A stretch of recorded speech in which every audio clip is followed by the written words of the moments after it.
Bienvenue Mohamed Yousfi. Merci beaucoup. Je rappelle que vous êtes directeur général de l'Agence marocaine de la logistique. De développement de la logistique. Développement de la logistique. Ah ben c'est bien, il y a le terme de développement, donc on va parler beaucoup de ça. Encore développer, voilà. Mohamed Yousfi, sur très rapidement le paysage aujourd'hui. On vous avait reçu l'an dernier, vous veniez d'être nommé directeur général.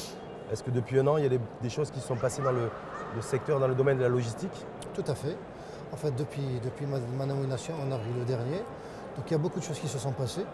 En fait, il faut rappeler déjà que la stratégie en elle-même a commencé à être déployée, ça fait déjà longtemps. C'est un contrat-programme 2010-2015. Exactement, je rappelle que le contrat-programme qui acte donc la feuille de route qui a été décidée pour le déploiement de cette stratégie a été signée en avril 2010 avec un certain nombre d'objectifs. Qui n'ont pas été tous atteints. Qui n'ont pas tous été atteints, c'est sûr. Oui. Bon, on ne va pas se voiler la face, il faut rappeler quelques-uns. Normalement, lorsque l'étude a été faite, on a établi le coût logistique qui représentait dans le temps 20% du PIB national. Ce qui est énorme. Ce qui est énorme, exactement. Est-ce que vous confirmez le fait que c'est le fruit d'une étude menée par la Banque mondiale à cette époque-là, en 2006-2007, qui a fait ressortir ce chiffre de 20% du PIB? En fait, il y avait une étude de la Banque mondiale et il y avait également une étude qui est très intéressante, qui a été menée par le ministère de l'Équipement et du Transport du moment, avec le cabinet McKinsey, qui a confirmé ces chiffres. Oui, il y avait ces deux études plus ou moins parallèles. Exactement, voilà. Mais qui ont fait ressortir ces deux tendances lourdes quasiment identiques. On va en parler tout à l'heure. Donc il y avait normalement le coût logistique par rapport au PIB représentait 20%. En fait, l'objectif c'était quoi? C'était de le réduire de 5 points, arriver à 15%. De passer de 20 à 15. Voilà, la question que vous allez me poser, on est à combien maintenant? Ouais, on est entre les deux. Donc, vous allez me répondre. Si je vous pose la question, vous allez me dire on est entre les deux. Non, entre 15 et 20. Franchement, on est entre 15 et 20, mais on est beaucoup proche de 20. D'accord. Ouais. On est à 19 alors. On est à 19, exactement. Donc on a gagné un point. Un point, et on va dire pourquoi. On a gagné un point. Mais ça ne veut pas dire que rien n'a été fait, au contraire. Oui. Donc parce que quand vous voyez la stratégie logistique en elle-même, elle est bâtie autour de 5 axes. Déjà au Maroc, il n'y avait pas d'organe qui gérait ce secteur de la logistique, aussi complexe qu'il est, parce qu'il est transverse à toutes les disciplines. Vous trouvez la logistique dans l'agriculture, le tourisme, l'énergie, l'industrie, un peu partout, d'accord? Les services. Donc c'est transverse, les services, voilà. Donc c'est ce qui fait la complexité de la chose. Donc tout d'abord, il fallait créer des organes qui vont porter ce secteur. Ça a pris un peu de temps. Et pour un peu le structurer. Exactement, pour le structurer. Autour d'une vision. Exactement. Okay. Il faut qu'il y ait quelqu'un, ou une entité qui va fédérer tout ce beau monde pour pouvoir asseoir cette stratégie logistique. Donc il y avait la création de deux entités qui sont toutes les deux très importantes. Donc l'Agence marocaine de développement logistique et à côté, un truc mixé entre le privé, les professionnels et l'État, qui est l'Observatoire marocain de la compétitivité logistique. D'ailleurs, depuis la création de l'Observatoire, on vient d'avoir ces derniers temps, donc déjà au niveau de la 7e édition de Logismed, qui a été couplée avec le Relob 2018, et maintenant on a des chiffres qui sortent de l'Observatoire. Donc on travaille. Donc ça produit. Ça produit, exactement. Donc nous avons des indicateurs. Il n'y a pas que McKinsey qui produit, il n'y a pas que la Banque mondiale, exactement. Il y a aussi l'Observatoire. Donc nous, on produit avec l'OMCL des chiffres qui reflètent l'état du secteur logistique au Maroc. Et dans ce sens, nous avons certains indicateurs qui montrent qu'il y a des efforts qui ont été déployés et qu'on en a tiré certains fruits. D'accord? En fait, l'autre chose qui n'a pas vraiment marché, parce que dans le temps, donc la part de la valeur ajoutée créée par le secteur de la logistique au niveau du PIB était de 5%. Bon, la stratégie, qu'est-ce qu'elle prévoyait? Elle prévoyait donc un gain entre 3 et 5% de plus. C'est-à-dire que maintenant, entre 8 et 10. On doit être entre 8 et 10. Oui. Malheureusement, oui. On est toujours à 5. un peu plus que 5. Oui, 5 et 10, il y a un petit pas qui a été franchi dans ce sens. Ça reste très faible. Pourquoi? Moi, je vais dire pourquoi. En fait, la stratégie, comme je l'ai dit, elle est bâtie autour de 5 axes. Donc cet axe de gouvernance, on peut dire que ça a été rempli à 100%, d'accord, par la création des deux entités. Donc vous avez l'axe. Donc il y a un axe qui tourne autour d'actions, donc qui mène à des opérateurs performants, d'accord, des opérateurs logisticiens performants. Dans ce sens, il y a un ensemble d'actions qui ont été menées et qui sont très importantes pour le secteur. La normalisation, donc il y a un chantier qui a été ouvert par la MDL. Bien sûr, tous nos chantiers sont faits en partenariat avec la profession. D'accord? Quand vous dites normalisation, c'est quoi la normalisation? C'est la normalisation de tout ce qui peut être normé et cadré au niveau du secteur. D'accord. Depuis la construction des entrepôts, jusqu'à leur gestion. D'accord. Et tout ce qui est activité connexe autour. D'accord. Voilà. Donc il y a presque une vingtaine de normes qui a été révisées et validées par la commission de normalisation. C'est des normes nationales. Nationales, je dis bien nationales, exactement. Bien sûr, il y a du benchmark sur ce qui se fait à l'international, mais on est arrivé à prendre votre propre norme. Des normes nationales, voilà.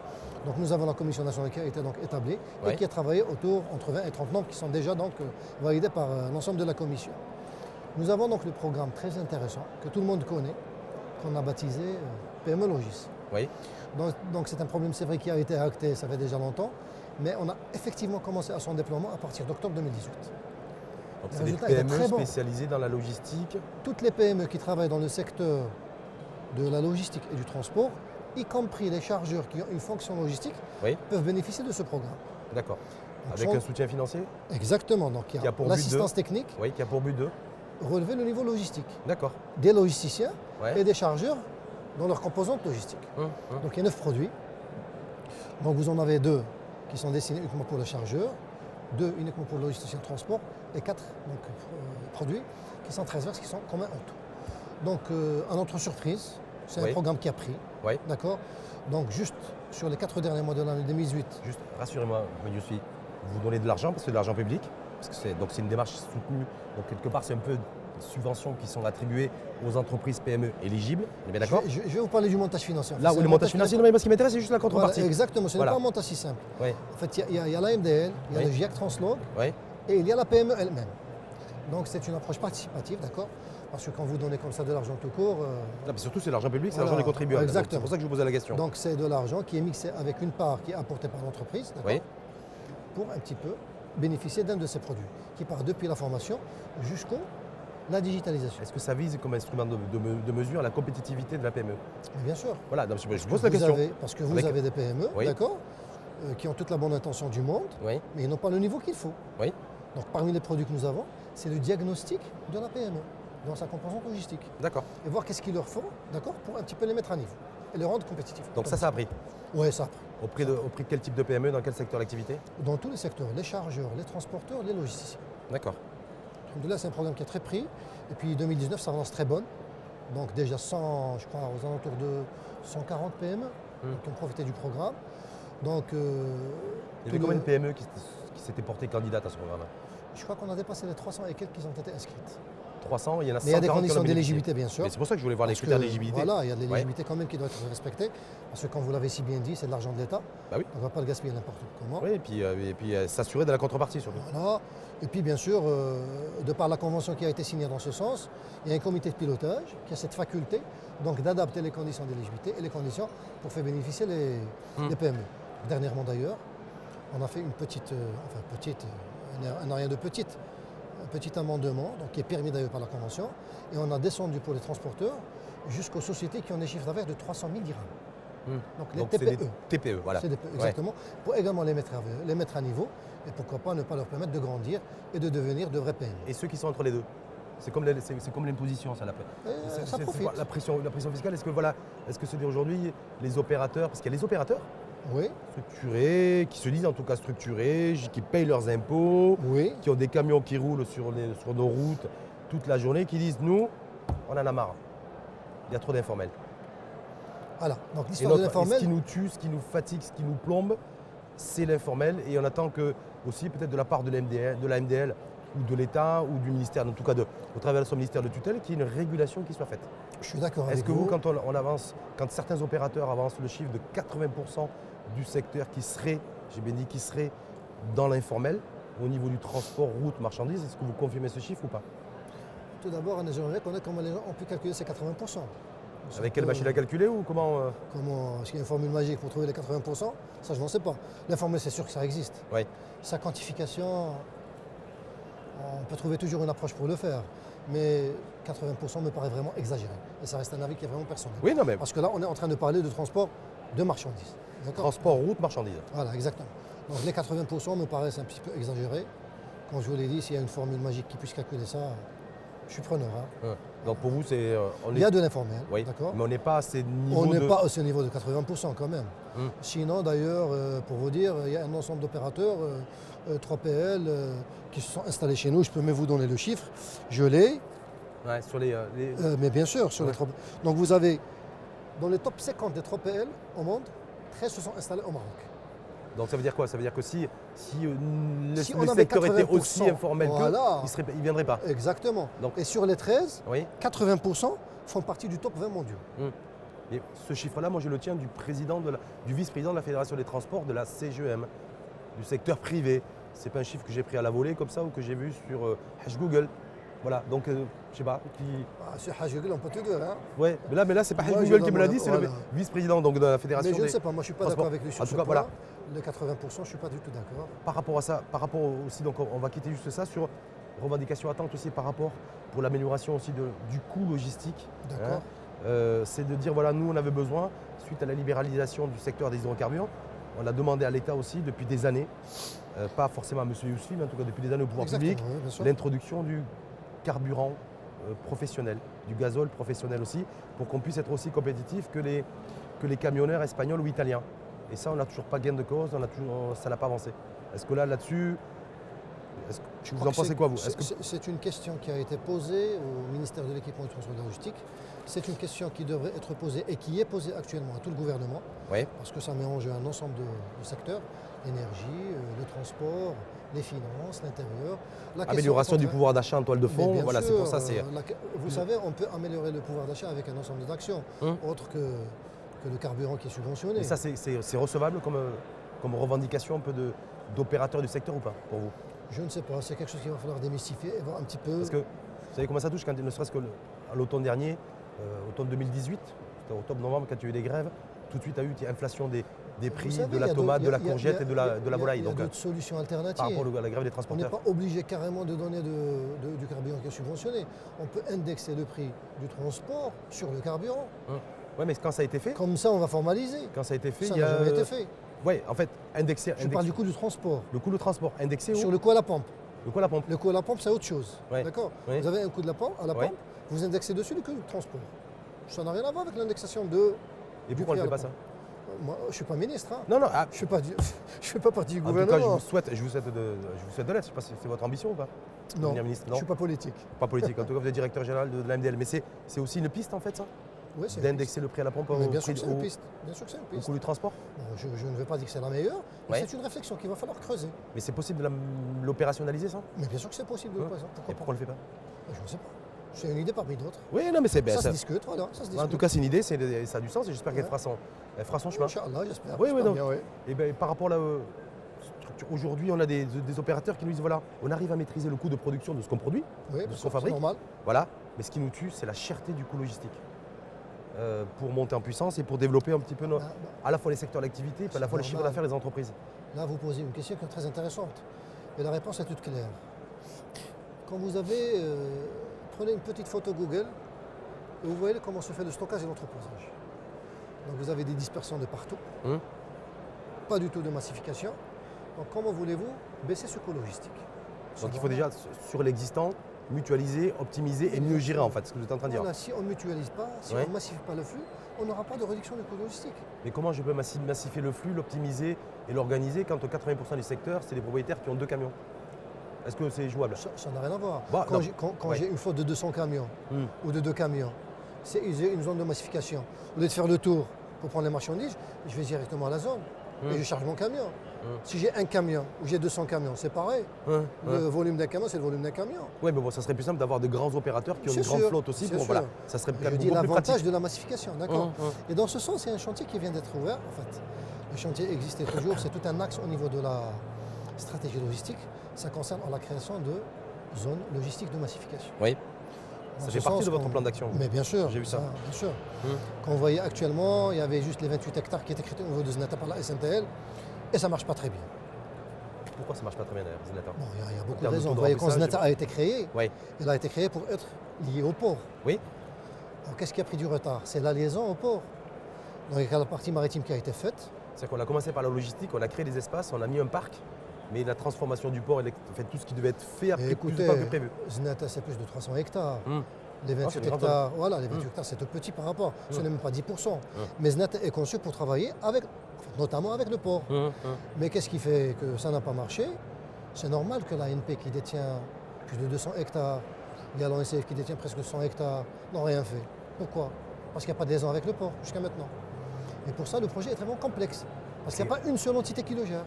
Vous avez l'ANP qui a fait ses travaux. Plusieurs opérateurs, plusieurs Et intermédiaires, vous avez plusieurs surtout la acteurs. ville, vous avez surtout la ville et ses arrondissements, d'accord, et la région.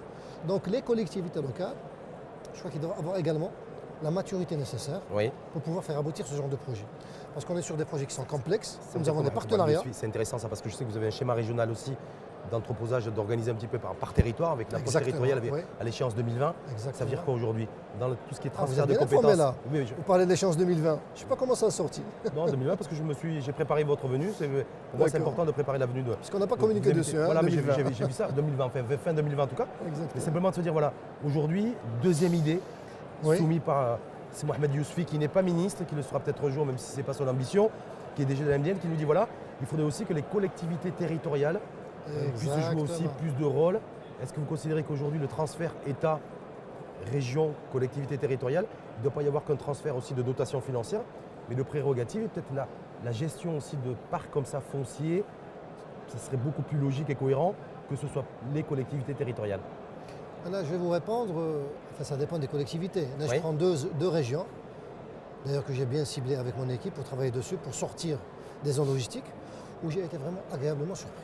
Là, je parle de la région du Souss-Massa et de Fès-Meknès. Donc, quand on a validé avec les schémas régionaux donc, de création des zones logistiques, et qu'on a voulu faire donc, une première initiative de création d'une première zone, il y avait de la collaboration totale et parfaite. Hein. J'ai été vraiment étonné. De tous les acteurs, publics et privés. Exactement. Il y avait la région, il y avait les autorités. On a mis la main dans la main et vraiment ça marche très bien. On est bien avancé. Aussi bien sur l'acquisition du terrain. D'ailleurs, sur ce modèle, je voudrais bien vous dire des choses. L'acquisition de terrain foncier. Vous savez que pour faire réussir une zone logistique, il faut qu'elle soit à proximité des agglomérations. D'accord. Et dans ce sens, vous n'êtes pas sans savoir que l'activité logistique ne peut pas concurrencer avec d'autres activités qui sont génératrices de plus de revenus, comme l'immobilier, l'industriel et tout. Donc dans ce sens, nous, au niveau de l'Agence marocaine de développement logistique, le modèle qu'on a développé et qu'on essaie de faire convaincre avec tous les pouvoirs publics est le suivant. En fait, on va faire le calcul inverse. On va dire, si on a un immobilier logistique, pour qu'il y ait preneur au niveau des professionnels, il faut que ça rapporte de l'argent. Il faut qu'il y ait un rendement, au niveau de rendement intéressant. Il faut que je gagne. Donc on définit le rendement locatif qu'il faut. On part de cette hypothèse pour sortir le prix du terrain. Pour l'estimer, le fixer. Exactement. Donc c'est nous qui allons faire l'aménagement de la zone donc, et donner au privé l'immobilier logistique, plutôt le terrain sur lequel il va construire son immobilier logistique avec des prix qui intéressants. Aménageurs, développeurs. Nous serons aménageurs et le développement sera donné au privé. Nous, on fait tout ce qui est donc, VRD, hors site, le petit bâtiment communautaire pour la gestion des services communs. On réserve un terrain pour la formation. On en parlera tout à l'heure. Oui, on va parler parce que c'est une véritable chose. Donc ça veut dire que les opérateurs qui disent le foncier coûte trop cher. On est en train de régler ça. Et sincèrement, l'État était preneur. Les taxes sont trop élevées, la fiscalité est trop élevée. Je ne vois pas où est la place de la fiscalité ici. Vraiment, l'accès pour la logistique, je le dis. Si on veut acheter le terrain avec les prix courants, les prix coûtants au niveau du marché, les activités logistiques ne seront jamais rentables. Ça, c'est sûr. Parce que le foncier est cher. Voilà. Donc nous essayons d'aller sur le foncier de l'État, que ce soit les terrains du domaine, les collectivités ethniques, les eaux et forêts, pour rendre l'opération. Pourquoi le foncier chez nous est plus cher qu'en Espagne pour les opérateurs? Il n'est pas cher, il n'est pas plus cher. J'ai été dernièrement à Madrid. C'est le même montage. J'ai reçu un opérateur du secteur, qui est une grande compagnie de transport de marchandises par camion, qui me dit moi par rapport à mon voisin espagnol, je suis moins compétitif. D'ailleurs, j'ai perdu un gros contrat. Parce que tout simplement, en Espagne, les terrains sont subventionnés. Quand vous allez à la plateforme logistique de Madrid, c'est le même schéma. Ils prennent le terrain. Sauf que l'État subventionne. Voilà, ils aménagent et ils vendent à un prix qui permet aux opérateurs de gagner de l'argent. C'est exactement le même modèle qui est en train d'être engagé au niveau du Maroc. Il va y avoir aussi du foncier qui va être subventionné pour les acteurs qui la vont vouloir les opérateurs investir dans le foncier logistique. Parce que nous, on essaie de prendre le terrain en tant que MDL ou région ou je ne sais qui va aménager. On le prend à un prix intéressant qui permet ce rendement locatif dont je vous ai parlé. Donc ce qui fait par exemple, l'opérateur s'il cherche du terrain chez du privé, il va le trouver peut-être à 900 000 dirhams. Chez nous, il va le trouver à 500. Ça va lui garantir ce rendement locatif entre 9 et 11%. Et en même temps, l'État, ça lui permet de gagner des soucis. Parce qu'il valorise aussi le terrain quand vous là. Il y a autre chose de très important qui va falloir mettre en jeu. Parce qu'au-delà de la rentabilité financière du projet, il faut voir la rentabilité économique. Ça veut dire quoi? Ce que va gagner la communauté. Moi, quand je massifie, quand je garantis la traçabilité, quand j'évite la nuisance dans les villes, quand je réduis l'impact sur l'environnement, c'est la communauté qui est gagnante. Complètement. Et à côté, je crée de l'emploi. À faire à Casablanca, par exemple. Voilà, je crée de l'emploi. J'ai des opérateurs qui sont donc vraiment, comment dirais-je, à niveau, qui peuvent donc aspirer à être au niveau du standard international. Et tout ça, c'est un gain pour toute l'économie de l'État. Et j'ai réduit l'empreinte carbone. Exactement, c'est ce que j'ai dit. Voilà, les nuisances à l'environnement. On va sur la formation. D'accord, C'est un oui. gros enjeu aussi. Donc je le disais, en tout cas, juste, vous êtes engagé donc, à créer 12 plateformes régionales à Ils font l'horizon. plusieurs, en fait, sur 12 régions. 12 hubs en tout cas. Vous pouvez trouver dans une région trois plateformes de massification. En deux, fonction quatre. de. Voilà. Ça dépend des En régions. tout cas, sur toute une vision et une stratégie qui court jusqu'à la fin 2020. Fin 2020, on s'est fixé comme date butoir, Oui. la fin 2020, pour avoir les 12 contrats régionaux signés. Signé, acté. Actés, La exactement. formation, compétences logistiques. Voilà, sur Là, la il y a formation, le chef de l'État qui a présenté un nouveau plan de formation professionnelle. Est-ce que la compétence logistique et la formation logistique en fait partie? Parce qu'il y a du digital, il y a du e-learning, il y a de tout. Est-ce qu'il y a de la compétence en matière de logistique? je vais vous répondre. Il y a des plans de formation. Heureusement pour nous, donc on avait bouclé notre étude sectorielle sur la formation. Donc bien avant ce qui s'est passé dernièrement, un truc qui a été partagé et concerté avec tout le monde, Oui. tous les acteurs de la formation et tous les professionnels. Donc c'est une étude qui a abouti sur 1. La définition des plans de formation sur le quinquennat 2020-2024. Oui. On a défini tous les métiers de la logistique qui sont au nombre de 21. Il y a 21 métiers. 21 métiers de la logistique, aussi bien manager donc, que maîtrise, d'accord, Oui. et agent. On a défini tout ce qui est RMREC, Et quand vous dites la logistique, c'est toutes les formes de logistique. toute Logistique la chaîne logistique est immobilière, couverte. logistique urbaine aussi, parce que c'est en forte Toute la croissance chez logistique- nous. On parlera de la logistique Voilà. urbaine. En fait, toutes les composantes du Tous les secteur, métiers du secteur. Exactement, sont couverts. Et on les a scindés en 21 métiers, d'accord, qui sont couverts par le fonction travail, par les REM et par les REC. Et dans ce sens, donc, on a créé un board qu'on a appelé board de la formation. Donc c'est un board qui comporte en fait toutes les entités qui sont intéressées par la formation, aussi bien donc, institutionnelles que professionnelles, d'accord, pour essayer de suivre le déploiement de ce plan de formation.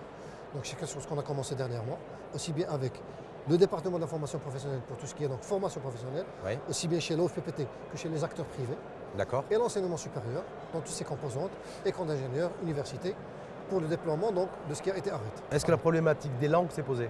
Ça va être en anglais, en chinois, en L'anglais, l'Arabia Foussa, ça va être parce que vous avez vu tout le débat national qu'on a aujourd'hui sur exactement. l'enseignement de matières, De toute façon, de matières l'histoire scientifiques. l'histoire de la langue, c'est un truc qui est transverse à toutes les formations. Donc Yep. notamment pour la logistique, notamment pour la manager, l'anglais s'impose. Hein. L'anglais s'impose. Si vous voulez travailler à l'international, c'est l'anglais, c'est pas le Il n'y français. a pas eu de résistance culturelle en vous disant non, il faut Pas du tout. renforcer la langue Au contraire, c'est une l'arabe. demande. C'est une demande très forte. C'est une demande très forte de la part des professionnels. Donc du coup, tout le débat national, en fait, vous êtes largement au-dessus. Si vous Ça l'appelez vous- comme ça. Non, Si je vous sais le pas. voyez comme ça. Non, ça passe au-dessus, ça passe en Pour dessous. nous, c'était une évidence pour le secteur et ça a été demandé par les professionnels, confirmé par les acteurs étatiques, donc il n'y a pas de problème. Dernière petite question, est-ce que vous avez chiffré le nombre de personnes que vous allez former chaque année? Bien sûr. Parce qu'il y C'est a ce un qu'on appelle le déficit en plan de matière de formation. compétences. Mais Voilà. bien sûr. Il y a combien de jeunes qui vont être formés à Bon, ces bon, 21 je métiers? n'ai pas le chiffre, Oui. mais 87%, c'est la formation professionnelle. 87%. Le reste, c'est le management. Management. Exactement. Donc en tout cas, ça c'est ficelé. 2020, 2000, C'est ficelé, acté, partagé avec tout le monde, avec le financement qu'il faut. bien sûr. De toute façon, quand on parle de formation, par exemple, les 87 fonds pour la formation professionnelle, la spécificité du secteur, c'est que la formation pour le secteur de la logistique doit se faire soit par alternance, soit par apprentissage. Et comme je vous avais dit, chaque fois qu'on crée une zone logistique, il y a du terrain qui est réservé pour la formation, pour garantir cette formation par alternance ou par apprentissage. Vous savez comment Mohamed Youssi, c'est déjà une révolution ça. Ah ben, Parce qu'avant ça je vous n'existait remercie. pas. Bah oui, c'est déjà rien que ça, c'est une révolution. Et la deuxième révolution aussi, elle est culturelle. C'est-à-dire que peu importe la langue, aujourd'hui, c'est ce que demandent les opérateurs Exactement. et les professionnels. Et si c'est de l'anglais, c'est de l'anglais. Si c'est du français, c'est du français. Et si demain c'est du mandarin, ben ça sera du mandarin. Et là, C'est d'ailleurs, ça. je remercie beaucoup les gens qui ont créé, qui ont établi le texte de la MDL, parce que je crois que c'est le taux d'établissement de l'État ou le principal organe de gouvernance, qui est le conseil d'administration. Donc vous avez presque 30% du privé.